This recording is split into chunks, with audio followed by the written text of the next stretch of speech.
Karena alam rohani kita, saya ulang lagi, alam rohani kita itu tidak kebayang kalau kita hanya nyuwun sewu nikmati secara seksual, secara biologis. Makanya ada ulama ditanya, kenapa sholat itu lebih indah ketimbang nikmatal wiqo misalnya, nikmatnya hubungan biologis. Jawabnya ulama itu gini, lucu, jawabannya sederhana. Nikmatnya kamu punya anak itu apa? Jawabnya ulama itu lucu. Kalau sakit dia sembuh, kalau hilang dia datang. Saya ulang lagi ya, kalau sakit dia sembuh, kalau hilang dia datang. Sekarang orang tua yang punya anak sakit koma di UGD atau di emergency, itu senangnya tuh mengalahkan kesenangan apa saja. Kira-kira orang yang berhubungan intim atau yang hubungan biologis dengan orang yang sedang anaknya sembuh dari koma, senangnya senang mana? Senang yang melihat anaknya sembuh dari koma. Senikmat apapun hubungan biologis, senang anaknya yang hilang ketemu. Nah, kalau anak ketemu saja orang seseneng itu, apalagi kita di surga. Ketemu zat yang lama kita sembah, yang lama kita rindukan, yang lama kita rindu. Kemudian ketemu di surga. Maka tidak ada artinya surga tanpa melihat Allah Subhanahu wa ta'ala. Memang harus dijelaskan secara rohani. Akhirnya orang ngerti bahwa nikmat tertinggi di surga adalah melihat Allah Subhanahu wa ta'ala. Karena kalau anak-anak muda mungkin protes, ya enggak, ya enak kumpul sama widadari gini-gini. Wah itu kan yang trauma bojone jelek gitu. Wah itu yang bojone jelek mesti kesusu masuk surga karena itu sudah jelek, cerewet, nggak mati-mati kan gitu. Terus dia ingin masuk surga mesti niate welek, mesti pikiran pertama itu kumpul widadari. Tapi ada ulama yang bikin analogi tadi, misalnya istri kamu cantik, kemudian anak kamu sakit, koma. Hubungan dengan istri sama dengar berita anak kamu sembuh, seneng mana? Seneng anak sembuh. Sama anak yang hilang, seneng mana? Anak yang hilang ketemu. Maka terus ulama bisa menjelaskan itu.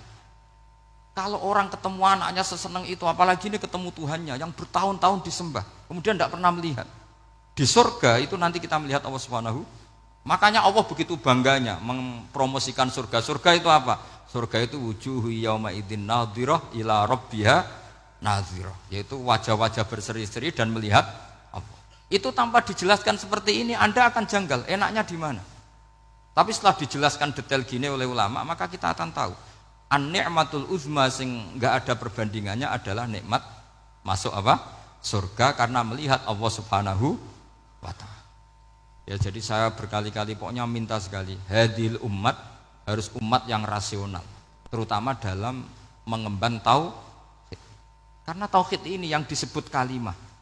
Sampai Allah mengistilahkan kepada Nabi Ibrahim itu wa ja'alaha kalimatam baqiyatan fi aqibih. Kalimat tauhid adalah kalimat yang akan abadi di anak cucunya Nabi Ibrahim. Baik anak cucu yang karena gen mau anak cucu yang karena sebab, yaitu santri dengan kiai. Dan itu caranya gimana? Umat Islam jangan berhenti belajar mantek. Makanya di MGS, di Qudsiah, di TBS semua pondok pasti ngajarkan mantek, di Bendan, ilmu logika.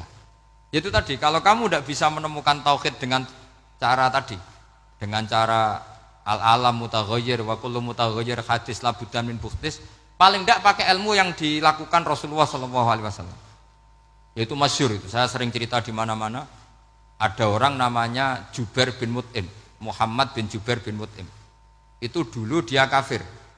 Dia orang pinter sampai dipasrai jadi negosiator untuk mengurus tawanan perang Badar yang ditawan Rasulullah SAW. Ketika datang di Madinah, delalah pas maghrib, Nabi baca wattur wa kitabim mastur. Di antara ayat yang dibaca Nabi itu am khuliqu min ghairi syai'in. Masa manusia sebanyak ini kemudian mereka diciptakan oleh ketiadaan. Min ghairi syai'in itu oleh ketiadaan. Masa alam raya yang wujud ini, alam raya yang punya eksistensi ini kemudian penciptanya adalah ketiadaan. Padahal wal adamu la yakhluqu wa la yu'assiru wa la kadza wa kadza. Tentu sesuatu yang tidak ada itu tidak bisa dikatakan sebagai pencipta. Wong enggak ada, jadi faktor saja enggak mungkin apalagi jadi pencipta. Itu Nabi habis sholat langsung beliau sungkeman, ya Muhammad, saat ini juga saya iman.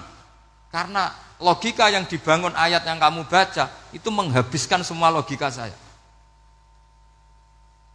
Intinya logika tauhid itu akan mengalahkan semua teori non tauhid. Itu yang disebut bal naqdhifu bil haqqi 'alal batili fayadmaghuhu fa idza huwa zahib. Kebenaran tauhid itu akan menghancurkan kekuatan apa saja. Fayadmaghuhu itu di tafsir Tobari disebut dorbatan tasujud dimah. Satu pukulan sing sampai menjadikan otak itu hancur. Lainnya disebut damagho, dimah itu maknanya otak. Maka kamu tidak usah khawatir kalau Islam didiskusikan di Uni Soviet, didiskusikan di Kanada, didiskusikan di Korea. Pasti kalimat tauhid akan mengalahkan kalimatul batil. Pasti ja'al haqqu wa zahaqal batil. Innal batila kana zahuq. Tapi syaratnya kita harus kuat. Makanya saya ini senang sekali yang namanya ngaji itu saya senang. Karena saya tadi bercita-cita ingin jadi dosen setelah mati. Karena di dunia sudah tidak jadi apa? Dosen. Saya ingin seperti Imam Amudi. Pertama ketemu Allah, beliau disuruh ngajar malaikat tentang ilmu apa? Matematika yang mengarah ke tauhid. Jadi diajarkan. Kamu tahu angka 2, angka 3, angka 4, semuanya bersumber dari angka 1. Berarti semuanya berawal dari 1. Enggak tahu setelah itu malaikatnya dites lagi apa enggak tahu. Pokoknya pas itu malaikat ya paham semua oke. Kayak apa hebatnya umat Rasulullah Shallallahu alaihi wasallam? Karena akalnya kuat. Sehingga kita harus kuat. Sehingga kalimat yang benar disebut kalimatu haqqin 'alaiha nahya wa 'alaiha. Nah, kalimat yang salah disebut kaburat kalimatan takhruju min afwahim. Kalimat menjadi kalimat karena diucapkan. Tapi tidak menunjuk hakikat. Kayak ini misalnya, ini tutup ini putih. Terus saya katakan hitam. Berarti saya mengatakan ini hitam. Sebagai kata-kata karena diucapkan. Tapi tidak pernah menjadi hakikat. Karena hakikatnya ini putih. Itu hebatnya Quran. Makanya Quran kalau gue jelek orang kafir itu, gue jelek orang kafir itu sebut apa? Kaburas kalimatan takhruju min afwahim. Tapi untuk kalimat tauhid dikatakan apa? Yusabbitu walladzina amanu bil qaulits tsabit fil hayatid dunya wa fil akhirah. Sebagian disebutkan wa ja'alaha kalimatam baqiyah. Kenapa kalimat tauhid itu kalimat yang abadi? Karena Allah sebagai Tuhan di dunia juga sebagai Tuhan di akhirat dan selalu Tuhan pada masa yang tidak terbatas. Itu disebut wa ja'alaha kalimatam baqiyah. Kemudian umatnya Nabi mengganti kalimat yang gampang. Allah punya sifat baqo, punya sifat akhir. Maksudnya akhir itu la akhirullah. Terus semuanya. Yang paham ya alhamdulillah, yang enggak paham dikon ngapal wujud qidam baqo mukhalafatul khawadisi qiyamuhu bi nafsi wahdaniyat qudrat irodah. Wes paham. Lah kok sing rada alim terus roh bedane iki sifat ma'ani iki maknawiyah. Cara Mu'tazilah ngene, cara Ahli Sunnah ngene. Wah itu sudah kejlimetan bocah. Sementing pokoke wujud hitam. Nah, kenapa pertama yang disebut wujud? Karena yang membedakan kita dengan paham ateisme itu ya sifat wujud. Yaitu mereka mengatakan alam raya ini dimulai dari ketiadaan. Wah itu akal mana saja itu nggak bisa nerima masa ketiadaan menciptakan sesuatu yang ada. Maka kata Ibnu Hajar al-Asqalani ketika mentafsirkan mensarai hadis, salasun mangkunna fihi wajata halawatal iman. 3 hal ini kalau kamu faham maka menemukan manisnya iman. Manis itu enak. Terus kata Ibnu Hajar al-Asqalani, masih ingat betul dalam sarahnya Fathul Bari, wa yusamma inda ahlil aql, misalnya al-iltizat al-aqli. Agama ini mengajarkan kenyamanan cara berpikir. Coba kalau sampean seorang doktor atau seorang profesor atau seorang pinter, kemudian kamu dipaksa mengimani bahwa alam ini diciptakan oleh ketiadaan, itu bisa tidur gak? Oh, tidak bisa tidur. Sampean misalnya orang pinter, dididik di kampus atau dididik di pondok, alam ini yang wujud, yang menciptakan itu sesuatu yang tidak wujud, kamu bisa tidur gak kira-kira? Ini guru apa? Ini sarap ini. Mosok hadil maujudat khalaqahal adam, sesuatu yang wujud diciptakan ketiadaan. Tapi agama ini membawa sesuatu yang menyenangkan untuk akal, yaitu hadhil maujudat khalaqaha wajibul wujud. Maujudat yang wujud ini diciptakan super maujud, yaitu oleh bahasa pondok disebut wajibul wujud. Kan terus seneng, wajar dong kalau sesuatu yang ada diciptakan oleh yang ada. Nah tentu ada pencipta, terus ada super, disebut wajibul wujud. kan terus enak. Nah, itu kata Ibnu Hajar al-Asqalani disebut wajadah halawatal iman. Sehingga kita tidak usah khawatir. Makanya saya itu termasuk orang yang nggak khawatir.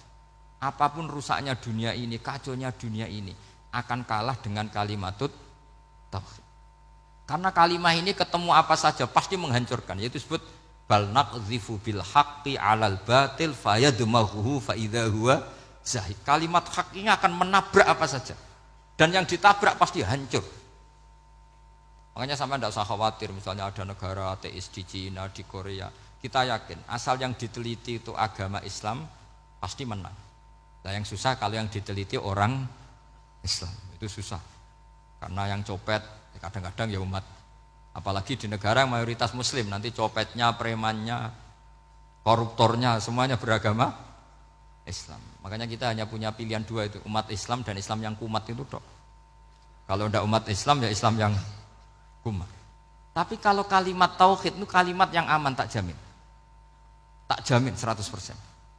Sehingga saya itu kalau ditanya profesor Pak Bahak, kalau suatu saat Indonesia jadi negara yang sangat terbuka, kemudian ada sekolah perbandingan agama, menurut Anda prospek Islam gimana? Saya jawab asal yang dikaji Islamnya bukan orangnya, pasti Islam tetap prospek. Asal yang dikaji apa? Islamnya bukan orangnya. Kalau orangnya ya masya Allah.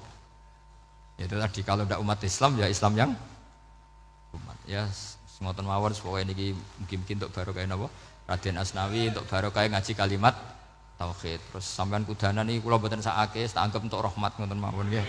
Terus karena tadi di antara syaratnya tobat kata Imam Ghazali itu pernah kena air hujan langsung turun dari langit. Ya itu jelas itu di Ikhya itu karena ahalul halal adalah alma an-nazil minas sama. Halalnya barang paling halal adalah air yang pertama turun dari langit. Tapi kalau yang sudah lewat pecine sampean tuh masalah itu. Kadang pecinya kan mek temane gasap macam-macam gitu. Atau beli lewat nyentak orang tua ya masalah lah ini. Tapi ya lebih baik yang pakai peci timbang yang enggak, lebih sopan gitu kan. Tapi yang enggak pakai peci ya enggak apa-apa karena langsung kena apa? Kena apa? Hujan. Jadi pokoknya yang ingat-ingat ya, yusabbitu wallahu alladziina aamanu bil qaulis tsabit. Assalamualaikum warahmatullahi wabarakatuh.